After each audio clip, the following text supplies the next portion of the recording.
There's a major controversy happening right now in Coeur d'Alene, Idaho, and it's actually happening all over the United States. It has to do with short-term vacation rentals, more commonly known as Airbnb or VRBO.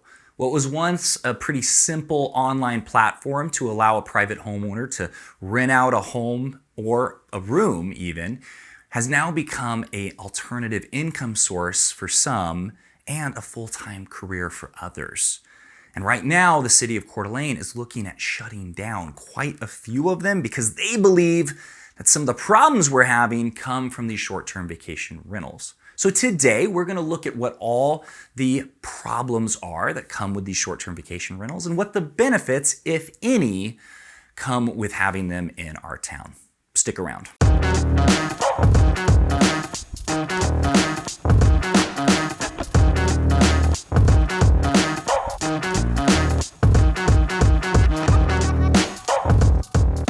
Hey everyone, and welcome to Living Life in North Idaho. My name is Trent, and I am a realtor that's been in this area for 30 years.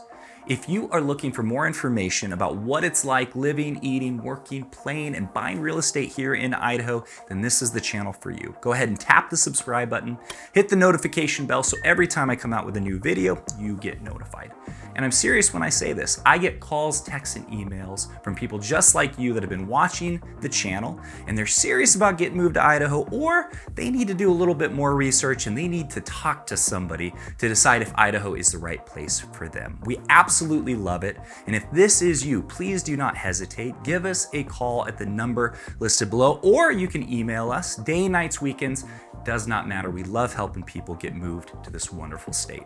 So today we're going to talk about short-term vacation rentals in Coeur d'Alene, also known as STRs, which is a little bit easier to say. We're going to look at what these problems are that City Council has brought to the table, the proposed solutions, whether or not these problems are from short-term vacation rentals, and what the impact is going to be from allowing them to continue or to shut them down or strongly regulate them. And just so you know my position, it's not what you think. I know a lot of people think you're a realtor. Of course you like STRs. You're making all that commission for when people come in and buy them.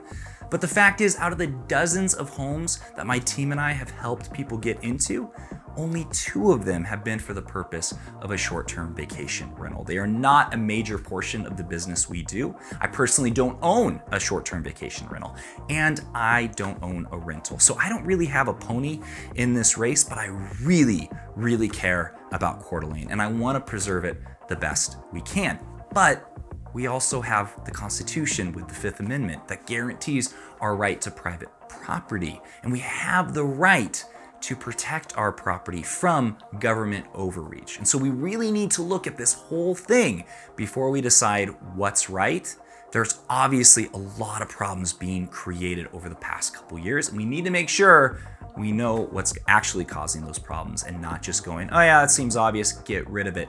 Because either decision, letting them continue or shutting them down, is gonna have massive impact. So please watch the entire video. Private property is a major portion of becoming financially free, and financial freedom is a part of personal freedom. So don't make this decision too lightly. Watch the video and let me know in the comments afterwards what you thought, if you thought there was factors that I missed out, if you thought I was being biased in a way. I want to hear from you, so please leave me a comment. All right, so let's dive in. Why are short-term vacation rentals in the spotlight right now? Well, for those of you not living under a rock the last couple of years, you know that home prices have gone up a lot. Rent has skyrocketed, and this has created problems for affordable housing. And our city council members have decided, you know what, we need to look into this and we need to solve this problem for some of the lower income locals. And short-term vacation rentals seem like the obvious culprit. The reason being is with a short-term vacation rental, you can make 2 to 3 times more than a long-term rental. So even as the prices were going up, and up, it was still a healthy profit margin for people to invest in short-term vacation rentals. So that's just one of the issues being pinned on short-term vacation rentals.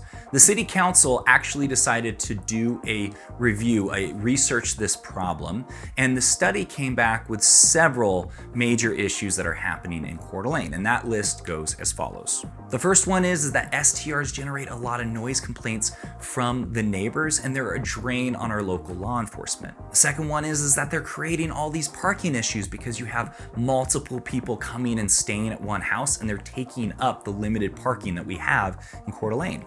We mentioned this one before, short-term vacation rentals are driving the price of homes way too high, and rent's gotten way too high, and so locals and low-income families don't have a place to live. The fourth problem they've identified is that STRs are a magnet for young people to rent a house for a night, throw a big old bachelor party, cause a bunch of ruckus and problems for the neighborhood, and then take off. So overall, short-term vacation rentals are decaying the integrity of our downtown neighborhoods. Now, it is important to note that the city has been trying to track this. They require short-term vacation rentals to register with the city and get a permit. They have to make sure that safety standards are put in place and that there's a parking plan and everything. And at the time of the city council meeting, they had claimed that there is over 1,100 STRs in Coeur d'Alene, and only around 384 are actually permitted. But they also said that this information was extrapolated, and they don't actually have the resources or the software to really know the numbers, so they're actually guessing. Here's that clip. Without having the ability or the software to take a look at where we are right now, I'm just making a guess. And so that's what this data is here. So that led for some of the city council members to ask the important question, well, if we don't know the data for sure, how do we know which homes are causing these problems? How do we know if it's permitted or unpermitted or an STR at all? And the answer they got was, well, we don't really know for sure. And that's because there has not been any resources allotted to regulating and enforcing any rules around STRs at all. They're only starting to look at this because of the problems that they stated have been occurring, and this seems like the obvious solution, that it's coming from short-term vacation rentals. So like any good government, they see a problem and they've got solutions. And here are the solutions that they proposed. The first one is you have to have it be owner occupied. No more buying a second property and doing short-term vacation rentals. You gotta live in that house at least part-time, and you need to be in the area so that you can take care of the problem. So that would eliminate anybody being able to buy a house and using it like a long-term rental and maximizing their profits. That would go away. The second proposed solution is to eliminate one-night stays. It has to be a 2-night stay minimum, because this should get rid of the bachelor parties that are going on. The third solution is remove a 14-day exemption. Now, what this was in place for is anyone who wanted to do a short-term vacation rental on their home for 14 days or under didn't have to get a permit, because we do have Ironman that comes. There's a lot of people that flood in the area. It was a great solution for people that didn't want to be in town with all of the craziness, and they could essentially have their vacations paid for by renting out their house to an athlete or someone who's coming for that event. They want to get rid of that. Why they want to get rid of it? They feel like it's a slippery slope, that they don't really have the resources to enforce and check up and make sure that somebody's not going over 14 days, so they just want to get rid of it. Now, this last proposed solution was a little bit wild. They decided that the light hand approach has not worked at all, and that they need to start enforcing $3,000 fines. And if that doesn't work, they are going to give you a misdemeanor, and you could spend up to 180 days in jail. Yeah, you heard me. Here, this is where they say it.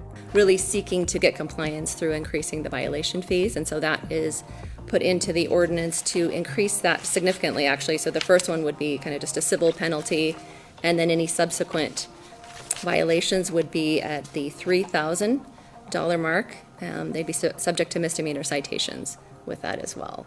So that's kind of what we're looking at under this section of it. Well, as you can imagine, that didn't sit well with too many people. So they came back at another meeting and said, well, you know what, we should probably take that off the table. But let's go back to these problems that they're talking about, right? It seems obvious. Yep, STRs are causing these problems, but you need to look at these a little bit closer and decide if that's really 100%, no shadow of a doubt, that's the problems. Because if we're going to come in with this heavy-handed approach, we got to make sure that it's actually going to fix these problems. So the first one is the noise complaints and a drain on our law enforcement. Is this actually accurate? Well, we pulled the records, we looked, and come to find out, it's only 1% of the complaints over the last year that have been from a permitted short-term vacation rental. So you go, well, okay, well then it's coming from unpermitted. Well, that actually, they don't have that data. It's not there. Just making a guess. If it's coming from a short-term vacation rental or not, it's 1%. So didn't get that one. So the next one is the parties, right? Surely this is a part of short-term vacation rentals because I know it is. I've done it years ago, not recently. And so yes, these short-term vacation rentals are a magnet for these parties being thrown. But the truth is last year, VRBO and Airbnb saw that this was happening. It was causing a lot of problems locally. So they decided we're gonna vet these people more and there's going to be very harsh consequences for doing that. If you get reported for throwing a party at a short-term vacation rental, they can throw you off the platform permanently. And if they don't do that, if they give you a second chance, it will be noted. And so when the homeowner goes to vet that guest, they will see that that's in there and decide, no, thank you. So it's very, very harsh and that never goes away. So as far as it being a magnet for this, sure, maybe it can happen, but it's gonna happen one time with that guest and no more. So you can't say that's a definite and we need to limit it because it's going to just continue and be a worse problem. The platforms have already taken care of it. But what about these other ones, right? The prices on homes going sky high and rent getting out of control and all of these problems with parking. Surely that has to do with short-term vacation rentals, right? I mean, it better be if we're looking at these super heavy-handed solutions and regulations. Well, for this one, we need to look back in history a little bit to recall what happened and how we got here. So some of you might remember, I know it was kind of a long time ago, we went through a pandemic. We know these are uncertain and confusing times. Have to live with this virus. We can find a way to live with this virus. Remember, they were trying to force everybody to get the jab and wear 3 masks and shut down your business and don't go see your mother and stay out of church. You can go to Walmart though, that's fine. Anyway, yeah, we went through this time. And in most cities around the country, the regulation was very heavy-handed. You would get fined, you could lose your job. I mean, it was nuts. And a lot of people really didn't like that. And they tried to do that here in North Idaho. Don't you think they didn't? Idaho Panhandle tried to enforce it with a fine. The city council tried. In fact, our own governor, some interviews, he's all pro-vaccine, and others, he's like, I stood against that. Yeah, maybe not. Anyway, we didn't go for that. The citizens of North Idaho said, you know what, get bent. We're not gonna go along with that. And guess what? They folded. And a lot of people heard about that and they said, North Idaho isn't going along with this? I'm getting out of here. I'm moving up there. So this pandemic really drove people to move here in, well, droves. And at the same time this is happening, something else was taking place. Some of you might have seen this. Tucker Carlson talked about it in this clip. If you tried to buy a house recently in this country, suddenly prices are out of control, and not just in the places where you'd think they would be. The Wall Street Journal in a recent piece found that private equity firms like BlackRock are purchasing entire neighborhoods of single-family homes and turning them into rentals. They're buying up homes, they're paying way over asking price, which in an area that was already a very high-priced market, people's equity went crazy. So they not only could move up here and buy the house they want, they could also buy an investment property if they chose to. So the homes in this area started going for $50,000, $100,000, $150,000 over asking. And like I said, this wasn't for short-term vacation rentals. This was just because people had the money and they did not want to deal with all the heavy-handed regulations going on in their home state. Then you couple all this with the low inventory of homes due to the housing bubble in 2008, because builders didn't want to be in the same position where they had a ton of inventory and then the market crashes. This was a perfect recipe for a lack of homes and prices to be driven sky high. And the reason I feel very confident that this is more attributing to the problem than STRs is because the housing stock here in North Idaho, here in Coeur d'Alene, only 3% of it is short-term vacation rentals. And that is at that high number that they're guessing at around 1,000 or 1,100. So 3% of homes really is not enough to affect the price that greatly. But hey, just because we got some of the reasons wrong as to what is causing all these problems doesn't mean short-term vacation rentals aren't a pain in the butt, right? I mean, I wouldn't necessarily want to live right next to a home that has people coming in and out and I don't know who they are.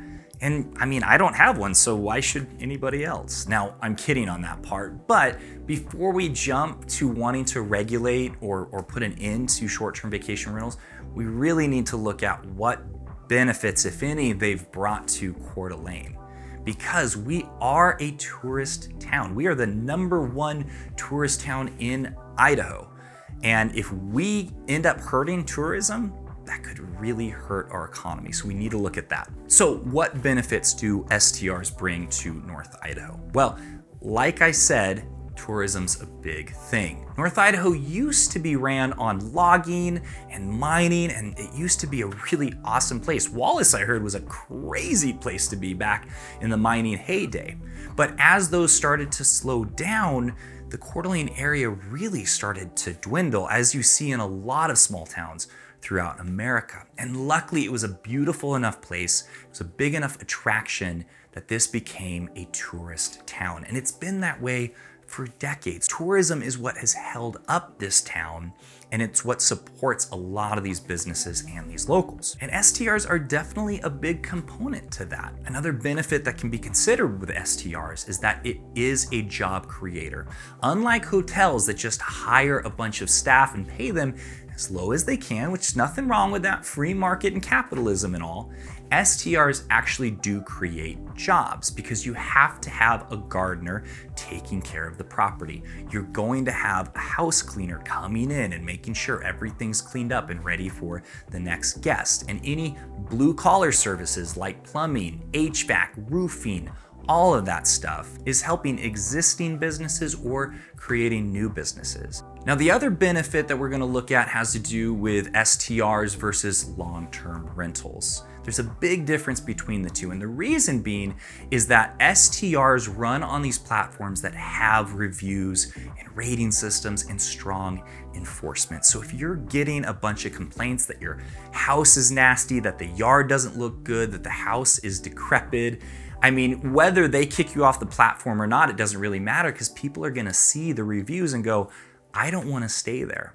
Unlike a long-term rental, there's really no review system. And a lot of people, I'm sure you're aware of this term, slumlords, because they invest as little as they can just to get that house rented out. And it's because the profit margins aren't good enough. I'm not saying that everybody who runs a long-term rental is a slumlord, but having ran a long-term rental before, it was just my basement, but still, I can tell you, yeah, it's not a ton of money, and I don't want to have to dish out money to make everything look great. As long as someone's willing to rent it, that's good enough for me. Which brings another problem with long-term rentals that you don't have with short-term vacation rentals. In a long-term rental, that house is going to get rented out to anyone who has money and decent credit. And that can mean criminals, it can mean sex offenders, it can definitely mean people who don't give a rip if the music is loud or if there's trash all over the yard because, hey, it's not their house anyway. In fact, one of the most common problems is that they don't mow the lawn because if you don't own it and there's no review system, there's no punishment really, why would you take care of it? So STRs really are a complementing thing to a neighborhood compared to long-term rentals. Now, I understand, I'm sure it's frustrating seeing people coming in and out all the time, but there are areas to live with HOAs that prevent it. Where I live, short-term vacation rental is not an option. And so you don't have to have that problem. And if people really wanted to, if it was a bad enough problem, people could pull together and create an HOA and say, we don't want them in our neighborhood. And if everybody got the vote and it was a majority, then that could go into effect. And I know a lot of people don't like HOAs, but that can be one of the benefits. And the last major benefit is the one I need you guys to really pay attention to. STRs are a miracle for the middle class. As you know, the middle class has been shrinking for a very long time. And it's not the easiest thing in the world to just go out and start your own business. And for a lot of people that own these STRs, I know that if you don't own one, you just think, oh, it's probably some multi-millionaire who's just lining his pocketbook and, just raking it in. But I know quite a few people who have STRs. They're local realtors that live here. They're people who sold everything to chase this dream of being able to run a business from home, be home with their kids, and be able to actually have a business that generates income and creates wealth, which is, again, financial freedom is a big part of being personally free. And I know if you're not in a position where you think, I'll never be able to own one of these, why should anybody else? They're just annoying. But every time we think like that, and every time we put regulations because it's an inconvenience for us, I believe that we're stomping and spitting on the Constitution that guarantees our right to private property. Can these generate problems? Yeah, absolutely. Are they generating the problems that the city council are saying they're generating? I feel that my argument is a bit stronger as to what created these problems, and there's facts to back that up. But at the end of the day, I don't have a pony in this race. I'm not going to die on this cross, but I need people to understand that getting rid of these or heavily regulating them and getting rid of most of them is definitely going to have an impact on Coeur d'Alene. It's going to have an impact on the restaurants, all of the tourist attractions, all of the services that have been built, the businesses that have been built to help maintain these STRs. If these problems were definitively being created by STRs, I would say yes, definitely come in, heavy hand, we need to fix these. But the fact is, their own report says that it's probably not going to fix it. And I don't think you can go backwards. I mean, we can bring back the Nazis that marched down Sherman Avenue. That would probably scare off a bunch of people. But do we really want to do that? Growth seems to be inevitable, especially when we have governments around the country that are acting crazy. And here we have people that are willing to stand up for people's rights and protect our freedoms. I do understand that freedoms require guidelines, but before we go slapping people with huge fines and threatening them with jail time, let's enforce the rules that we have on the books and let's track the data. Let's go into this with both eyes open, knowing what the consequences are going to be for allowing it to continue or for heavily regulating it or shutting it down, because either one is going to have big impact. And at the end of the day, Idaho's brand is freedom. And if we come in and start changing that, I really don't want to see what Idaho is going to become. Thank you guys for watching my video. I know this was probably a lot. I don't even know how long this is going to be after I edit it. It's probably going to be a long one, but I really hoped you found the information interesting. I hope that you learned something. Please leave a comment in the comment section and let me know, and give me a thumbs up if you like this video. And like I said, if you are serious about getting moved to Idaho, reach out with a phone call, text, or email, day, nights, weekends. And until the next one, I will see you later.